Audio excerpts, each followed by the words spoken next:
So listen, a court order released just before we came on the air says the FBI did something it shouldn't have done, that it misused information from this big database against crime victims and January 6th riot suspects and people connected to Black Lives Matter protests.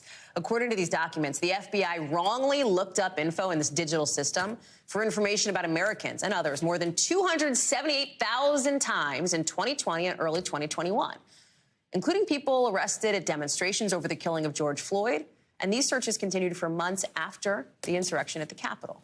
Now, listen, there is never a great time for an acknowledgement like this, but right now it is an especially not great time for the FBI, with some Republicans in Congress calling for budget cuts to the agency. And at the same time, the FBI is trying to get a law passed that would extend the very authorization they allegedly abused in this case. Let's get to Ken Dilanian for more on this. Okay, Ken, so talk us through targets here, the info the FBI may have gotten in this sort of very extraordinary story. Yeah, Hallie, this is a terrible story, but it's also not as terrible as some of the critics on the far right and the far left are making it out to be. Let me explain. We all remember, or maybe some don't, but back in the 1970s, the FBI was essentially a lawless organization when it came to domestic spying. They did horrible things. They bugged Martin Luther King's bedroom. They spied on anti-war opponents and a variety of dissidents around the United States.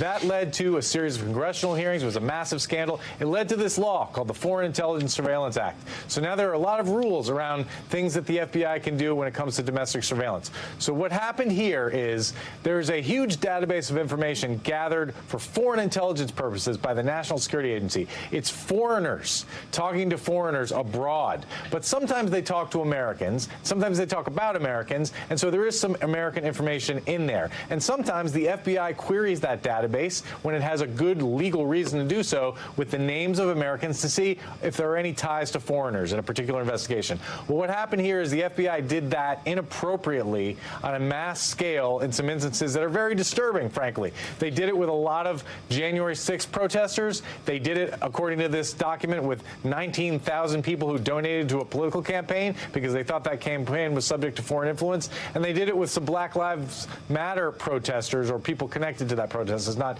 entirely clear. The FBI says it was essentially a mistake, that in many cases information wasn't even accessed from these queries. Again, it's not spying, right? It's querying a name in a database that may or may not come up with information. Probably in most cases did not.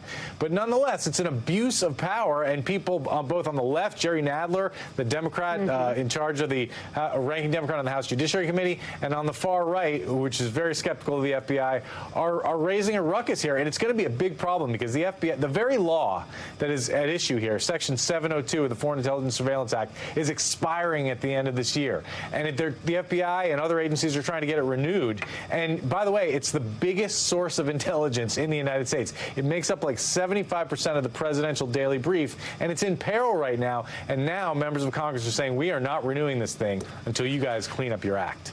I mean, listen, Ken, like, I hear you when you say, hey, it's not the 70s. They're not bugging civil rights leaders' bedrooms, right? But, like, there is, I think, a level of expectation that Americans have about what their law enforcement agencies are going to do. There is a trust and confidence question mark here, right? Does the FBI acknowledge that?